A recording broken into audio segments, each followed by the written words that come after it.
ನಮಸ್ಕಾರ. ಇದು ಜಾಣ ಸುದ್ದಿ, ವಿಜ್ಞಾನ, ವಿಚಾರ ಹಾಗೂ ವಿಸ್ಮಯಗಳ ಧ್ವನಿ ಪತ್ರಿಕೆ. ದಿನದಿನವೂ ವಿಜ್ಞಾನ.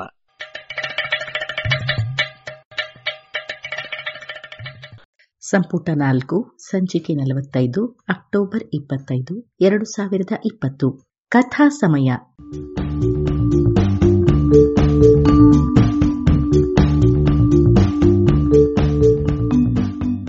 ಸುಪ್ರಸಿದ್ಧ ವಿಜ್ಞಾನಿ ಚಾರ್ಲ್ಸ್ ಡಾರ್ವಿನ್ ಸುಮಾರು 200 ವರ್ಷಗಳ ಹಿಂದೆ ಕೈಗೊಂಡಿದ್ದ ಪ್ರಪಂಚ ಪರ್ಯಟನೆಯ ಸಂದರ್ಭದಲ್ಲಿ ಕಂಡು ದಾಖಲಿಸಿದ ಟಿಪ್ಪಣಿಗಳ ಅನುವಾದ.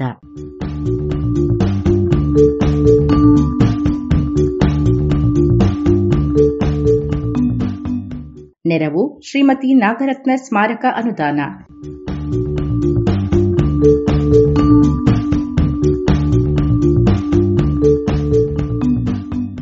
ಬೀಗಲ್ ಸಾಹಸಯಾನ, ಸಂಚಿಕೆ 111.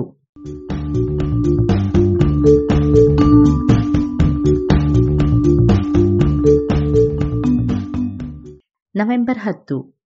ವಾಲ್ಪರೈಸೋದಿಂದ ಹೊರಟ ಬೀಗಲ್ ಹಡಗು ಚಿಲಿಯ ದಕ್ಷಿಣ ಭಾಗವನ್ನು, ಚಿಲೋ ದ್ವೀಪವನ್ನು, ಕೊನೋಸ್ ಆರ್ಕಿಪಿಲಾಗೋ ಎನ್ನುವ ತುಂಡು ನೆಲವನ್ನು, ದಕ್ಷಿಣ ದಿಕ್ಕಿನಲ್ಲಿ ಟ್ರೆಮೊಂಟೆ ಎನ್ನುವ ಪ್ರಸ್ಥಭೂಮಿಯವರೆಗೂ ಹೋಗಬೇಕು ಎನ್ನುವ ಉದ್ದೇಶದಿಂದ ದಕ್ಷಿಣ ದಿಕ್ಕಿಗೆ ಪಯಣಿಸಿತು.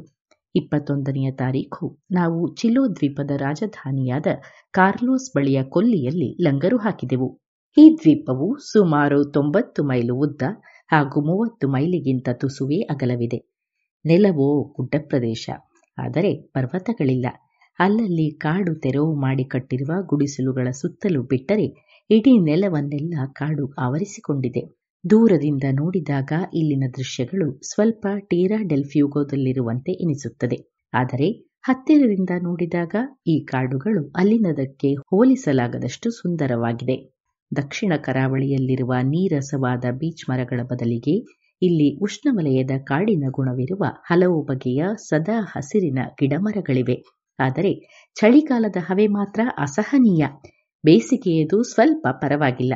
ಪ್ರಪಂಚದ ಸಮಶೀತೋಷ್ಣ ವಲಯದಲ್ಲಿರುವ ಪ್ರದೇಶಗಳಲ್ಲಿ ಇಷ್ಟೊಂದು ಮಳೆ ಬೀಳುವ ಪ್ರದೇಶಗಳು ಕೆಲವೇ ಕೆಲವು. ಇಲ್ಲಿನ ಗಾಳಿಯೋ ಬಲು ಜೋರಿನದ್ದು. ಸದಾ ಮೋಡ ಕವಿದ ಆಕಾಶ. ಒಂದು ವಾರ ತುಸು ಚೆನ್ನಾಗಿರುವ ಹವೆ ಇದ್ದಿತೆಂದರೆ ಅದುವೇ ಅದ್ಭುತ. ಇಲ್ಲಿಂದ ಕಾರ್ಡಿಲಿರಾದ ಒಂದಂಗುಲವೂ ಕಾಣುವುದಿಲ್ಲ. ನಾವು ಮೊದಲ ಬಾರಿ ಇಲ್ಲಿಗೆ ಬಂದಿದ್ದಾಗ ಒಂದೇ ಒಂದು ಬಾರಿ ಓಸರ್ನೋ ಜ್ವಾಲಾಮುಖಿ ಸ್ಪಷ್ಟವಾಗಿ ಕಂಡಿತ್ತು. ಅದು ಸೂರ್ಯೋದಯಕ್ಕೆ ಮುನ್ನ. ಸೂರ್ಯ ಉದಯಿಸುತ್ತಿದ್ದಂತೆ ಪೂರ್ವ ದಿಕ್ಕಿನ ಆಗಸದ ಪ್ರಖರ ಬೆಳಕಿನಲ್ಲಿ ಅದರ ಅಂಚುಗಳು ಮಾಸುತ್ತಾ ಹೋಗಿದ್ದನ್ನು ನೋಡುವುದು ಕುತೂಹಲಕರವಾಗಿತ್ತು. ಇಲ್ಲಿನ ವಾಸಿಗಳ ಬಣ್ಣ ಹಾಗೂ ಕುಳ್ಳನೆಯ ಎತ್ತರವನ್ನು ನೋಡಿದರೆ ಅವರು ಮುಕ್ಕಾಲು ಪಾಲು ರೆಡ್ ಇಂಡಿಯನ್ನರ ವಂಶಜರು ಎನ್ನಬಹುದು. ವಿನಯವಂತ, ಶಾಂತಿಪ್ರಿಯ ಹಾಗೂ ಸಾಹಸಿ ಪ್ರವೃತ್ತಿಯ ಜನರಿವರು. ಜ್ವಾಲಾಮುಖಿಗಳಿಂದ ಬಂದ ಶಿಲೆಗಳು, ಶಿಥಿಲವಾಗಿ ಹುಟ್ಟಿದ ಇಲ್ಲಿನ ನೆಲ ಫಲವತ್ತಾಗಿದ್ದರೂ ಹವಾಮಾನ ಯಾವುದೇ ಕೃಷಿ ಉತ್ಪಾದನೆಗೂ ಅನುಕೂಲವಾಗಿಲ್ಲ. ಬೆಳೆ ಫಲ ಕೊಡಲು ಬಿಸಿಲು ಬೇಕಷ್ಟೇ. ದೊಡ್ಡ ಪ್ರಾಣಿಗಳಿಗೆ ಮೇವಿಗಾಗಿ ಇಲ್ಲಿ ಬಲು ಕಡಿಮೆ ಹುಲ್ಲುಗಾವಲಿದೆ. ಹೀಗಾಗಿ ಹಂದಿ ಮಾಂಸ, ಆಲೂಗೆಡ್ಡೆ ಮತ್ತು ಮೀನು ಇಲ್ಲಿನ ಪ್ರಧಾನ ಆಹಾರ ಪದಾರ್ಥಗಳು. ಜನರೆಲ್ಲ ದಪ್ಪನೆಯ ಉಣ್ಣೆಯ ದಿರಿಸು ತೊಡುತ್ತಾರೆ. ಈ ವಸ್ತ್ರಗಳನ್ನು ಪ್ರತಿ ಕುಟುಂಬವೂ ತಯಾರಿಸಿಕೊಂಡು ಕಡು ನೀಲಿ ಬಣ್ಣ ನೀಡುತ್ತವೆ.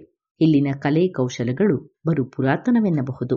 ಇವರ ಉಳುಮೆ, ನೂಲುವ ರೀತಿ, ಮೆಕ್ಕೆಜೋಳವನ್ನು ಗಿರಣಿಯಾಡುವ ಬಗೆ ಹಾಗೂ ದೋಣಿಗಳ ಕಟ್ಟುವುದೆಲ್ಲದರಲ್ಲಿ ಈ ಪುರಾತನತೆಯನ್ನು ಕಾಣಬಹುದು. ಇಲ್ಲಿನ ಕಾಡುಗಳು ಎಷ್ಟು ದಟ್ಟವಾಗಿವೆ ಎಂದರೆ ಕರಾವಳಿಯ ಆಸುಪಾಸಿನಲ್ಲಿ ಹಾಗೂ ಕೆಲವು ಪುಟ್ಟ ದ್ವೀಪಗಳ ಹೊರತಾಗಿ ಬೇರೆಡೆ ಕೃಷಿಯೇ ಇಲ್ಲ. ರಸ್ತೆಗಳಿದ್ದರೂ ಬಲು ಮೃದುವಾದ ಮಣ್ಣು ಮತ್ತು ಕೆಸರಿನಿಂದಾಗಿ ಸಾಗಾಟಕ್ಕೆ ಯೋಗ್ಯವಾಗಿಲ್ಲ.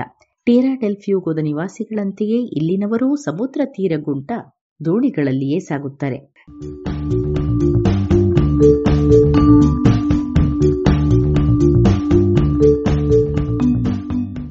ಯಥೇಚ್ಛವಾಗಿ ಆಹಾರವಿದ್ದರೂ ಜನ ಬಡವರಾಗಿರುವುದನ್ನು ನೋಡಬಹುದು. ಏಕೆಂದರೆ ಕೂಲಿಗೆ ಇಲ್ಲಿ ಬೇಡಿಕೆಯೇ ಇಲ್ಲ.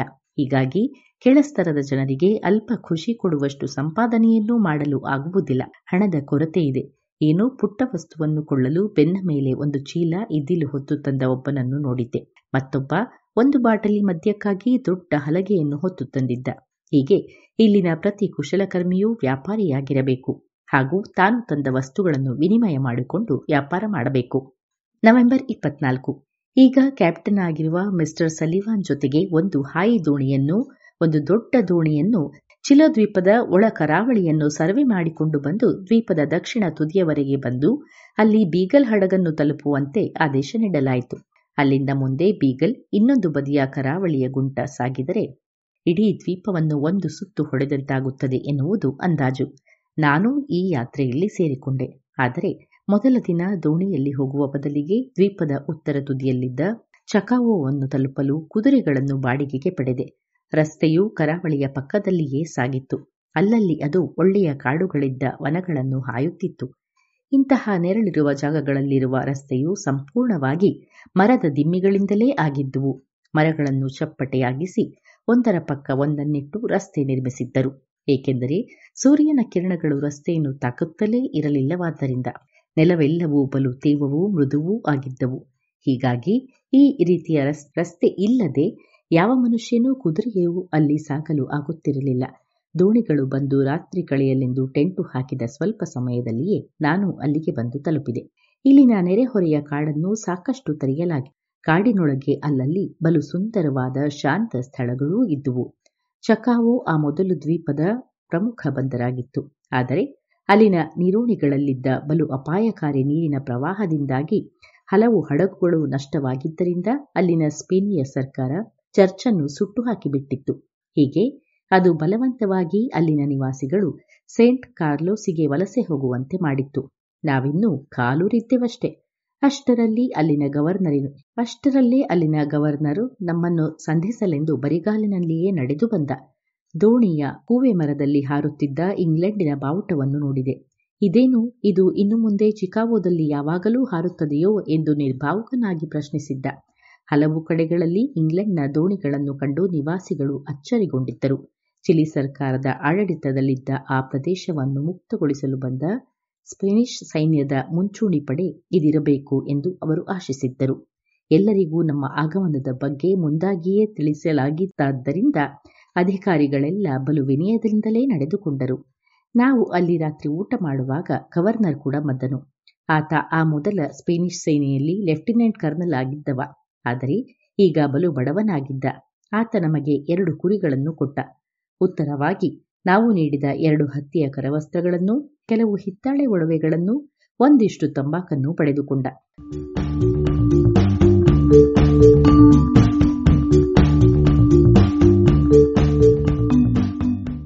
25ನೆಯ ತಾರೀಖು ಮಳೆ ಮುಸಲಧಾರೆಯಾಗಿ ಸುರಿಯಿತು.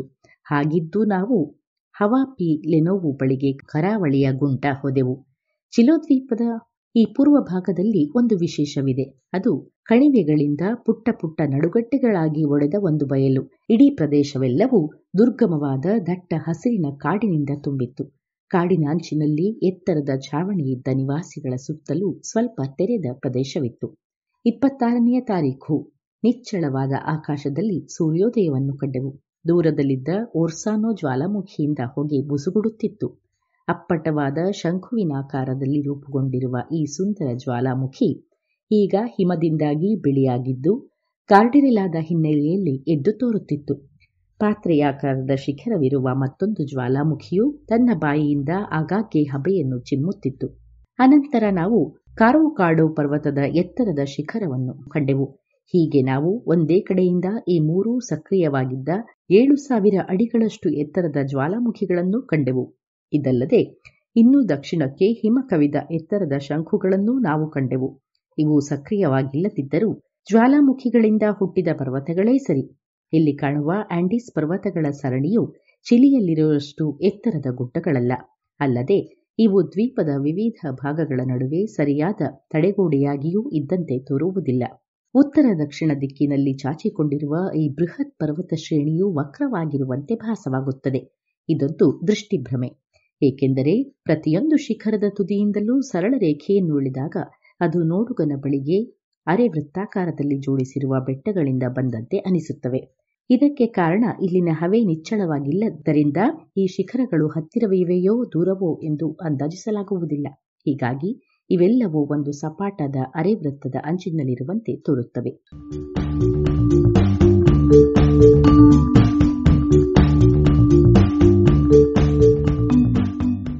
ಇದು ಇಂದಿನ ಕಥಾ ಸಮಯ. ಅನುವಾದ ಕೊಳ್ಳೇಗಾಲ ಶರ್ಮಾ. ಜಾಣ ಧ್ವನಿ ಶ್ರೀಮತಿ ಭಾರತಿ.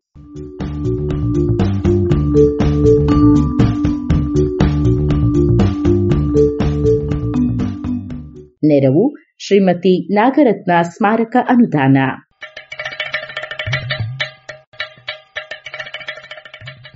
ಜಾಣ ಸುದ್ದಿಯ ಬಗ್ಗೆ ಸಲಹೆ ಸಂದೇಹಗಳು ಇದ್ದಲ್ಲಿ ನೇರವಾಗಿ 9886640328 ಈ ನಂಬರಿಗೆ ವಾಟ್ಸಪ್ ಮಾಡಿ, ಇಲ್ಲವೇ ಕರೆ ಮಾಡಿ.